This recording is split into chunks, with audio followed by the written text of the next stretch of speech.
वालेकुम स्टूडेंट्स, आज हम डिस्कस करने जा रहे हैं introduction of organic chemistry second year class की।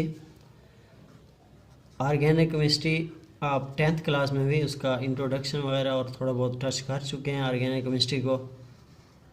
अब सेकेंड ईयर में थोड़ा इसको डिटेल से पढ़ेंगे। ऑर्गेनिक केमिस्ट्री क्या होती है। हमारे पास कोई भी केमिकल कंपाउंड होता है ना, उसकी दो टाइप्स होती हैं। दो टाइप के केमिकल कंपाउंड्स होते हैं। एक होता है हमारे पास ऑर्गेनिक कंपाउंड होता है, ऑर्गेनिक कंपाउंड, और सेकंड होता है इनऑर्गेनिक कंपाउंड। अब ये नाम ऑर्गेनिक और इनऑर्गेनिक किस लिए दिए गए, किस वजह से दिए गए। कुछ कंपाउंड्स को ऑर्गेनिक का नाम दिया गया, कुछ को इनऑर्गेनिक का नाम दिया गया। इसकी वजह क्या थी? मोर देन अ सेंचुरी अगो जो सब्सटेंस थे उसको नाम दिया गया था, क्लासिफाई किया गया था। क्लासिफिकेशन उसकी किस बुनियाद पर की गई थी? On the basis of source. Source की बुनियाद पर उसकी क्लासिफिकेशन की गई थी। ऐसा सोर्स जिससे वो ड्राइव किए गए, अखज़ किए गए। ठीक है, तो सोर्स हमारा क्या था? Source mean origin. अब ओरिजिन में दो टाइप के कंपाउंड आते हैं, एक मिनरल ओरिजिन और एक हमारे पास एनिमल एंड प्लांट्स का ओरिजिन। एनिमल एंड प्लांट्स, ठीक है। अब मिनरल्स में क्या आ जाते हैं हमारे पास? कौन से कंपाउंड? इनऑर्गेनिक कंपाउंड्स आ जाते हैं, जैसा कि हमारे पास टेबल साल्ट है, CO2 गैस है, मार्बल है। ये सारे इनऑर्गेनिक कंपाउंड हैं और ये कहाँ से अखज़ किए गए थे? ड्राइव किए गए थे मिनरल से। अब आ जाते हैं एनिमल्स एंड प्लांट्स पे। ये कौन से कंपाउंड्स होते हैं? ये ऑर्गेनिक कंपाउंड्स होते हैं। और इसकी एग्जांपल है हमारे पास एसिटिक एसिड। ये कहाँ से हासिल हुआ? ये विनीगर, सिरका से हासिल हुआ। सिट्रिक एसिड ये कहाँ से हासिल होता है? ये लेमन प्लांट है, वहाँ से हासिल होता है। अल्कोहल कहाँ से हासिल होती है हमारे पास? ये वाइन से हासिल होती है, शराब से। नेक्स्ट हमारे पास शुगर, सक्रोज है जिसको शुगर बोलते हैं। ये कहाँ से हासिल होता है? शुगर केन प्लांट है, वहाँ से हासिल होता है। तो ये सारे क्या थे? ऑर्गेनिक कंपाउंड थे। इसलिए हमने उसके ओरिजिन्स की बुनियाद पर, कहाँ से, जहाँ से हासिल हुए थे, उसकी बुनियाद पर हमने उसको नाम दे दिया कि ये ऑर्गेनिक कंपाउंड है और ये वाले इनऑर्गेनिक कंपाउंड है। ठीक है। अब हमारे पास ऑर्गेनिक कंपाउंड्स जो थे, एक ऑर्गेनिक कंपाउंड्स थे और एक थे इनऑर्गेनिक कंपाउंड। ये कंपाउंड तो लेबॉर्ट्री में क्या हो रहे थे? प्रिपेयर हो रहे थे इजीली।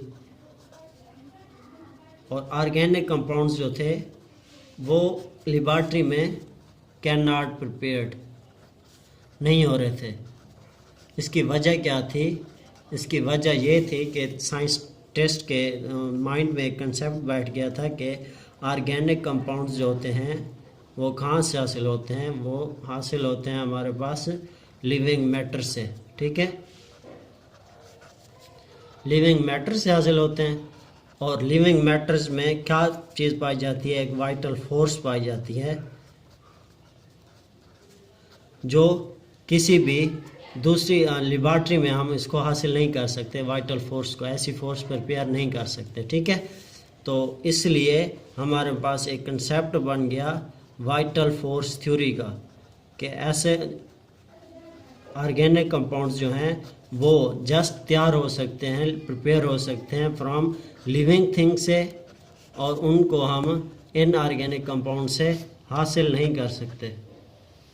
ठीक है, इनऑर्गेनिक कंपाउंड से हासिल नहीं कर सकते। इसलिए ये कंसेप्ट जो था वो जल्द ही प्रिवेल कर गया और साइंटिस्ट ने क्या किया? जो साइंटिस्ट वर्क कर रहे थे ऑर्गेनिक कंपाउंड पर, उन्होंने काम करना छोड़ दिया और उन्होंने क्या अखज़ कर लिया कि ऑर्गेनिक कंपाउंड्स जो हैं वो लेबॉर्ट्री में कैन नॉट प्रिपेयर्ड। ठीक है, और जो जो टाइम पास होता गया हमारे पास वाइटल फोर्स थ्योरी का कंसेप्ट जो था वो बढ़ता गया और ये अनचैलेंज्ड हो गई थ्योरी, ठीक है, अनचैलेंज्ड, इसको किसी ने चैलेंज नहीं किया, ठीक है। अब नेक्स्ट चलते हैं हमारे पास क्या था, ऑर्गेनिक कंपाउंड्स जो थे वो लेबॉरेटरी में प्रिपेयर नहीं हो सकते थे, ठीक है।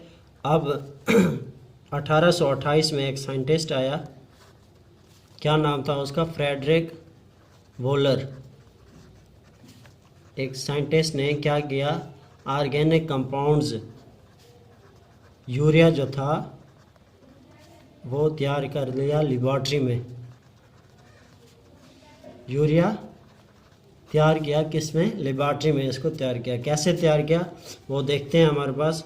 वो काम कर रहा था दरअसल पोटाशियम साइनाइड और अमोनियम क्लोराइड पर, इसको हीट अप कर रहा था, ठीक है।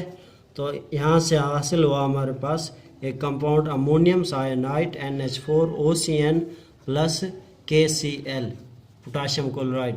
ये अमोनियम साइनाइड ये कंपाउंड था, ये था इनऑर्गेनिक कंपाउंड, ठीक है, NH4OCN अमोनियम साइनाइड।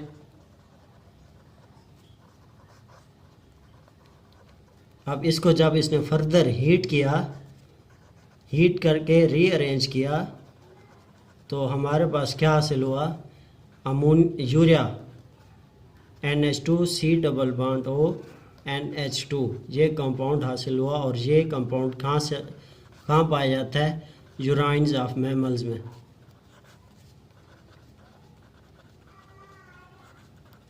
तो ये कंपाउंड जो लिविंग थिंग्स में पाया जाता था, तो उसने उसको क्या किया, लेबॉरेटरी में प्रिपेयर करके वाइटल फोर्स थ्योरी को रिजेक्ट कर दिया।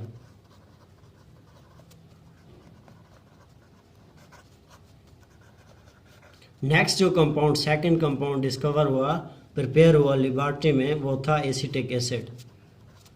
अब जैसे जैसे हमारे पास कंपाउंड्स क्या थे, इंक्रीज होते गए और प्रिपेयर होते गए लेबॉरेटरी में, तो वाइटल फोर्स थ्योरी का कंसेप्ट क्या हो गया, डिसमिस हो गया, कैंसिल कर दिया गया, ठीक है। तो ये था हमारे पास वाइटल फोर्स थ्योरी का कंसेप्ट और उसकी रिजेक्शन। किसने रिजेक्ट किया उसको, फ्रेडरिक वोलर एक साइंटिस्ट था, उसने रिजेक्ट किया, ठीक है। ऑर्गेनिक केमिस्ट्री की डेफिनेशन पे,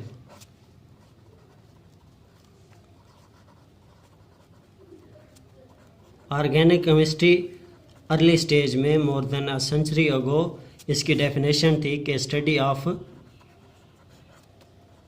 covalent compound of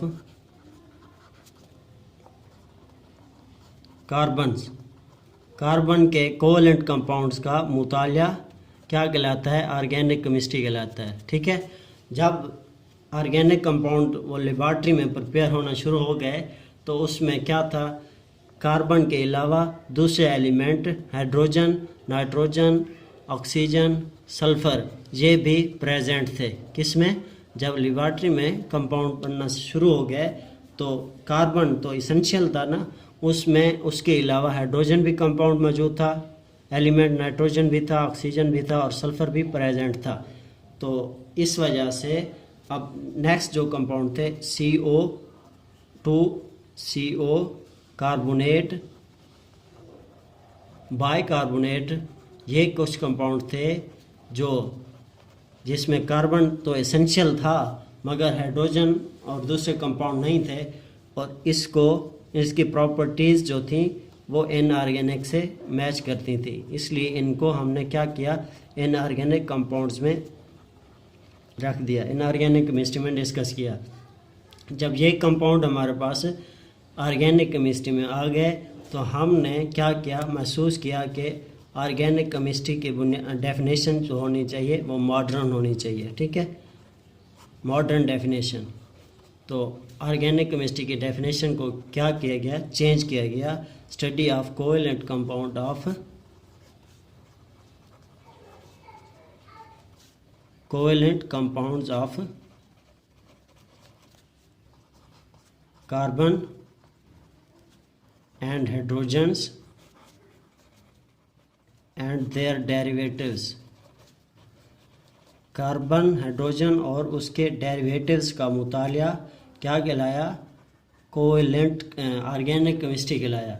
mean carbon, hydrogen और उसके डेरिवेटिव्स। डेरिवेटिव्स क्या होते हैं?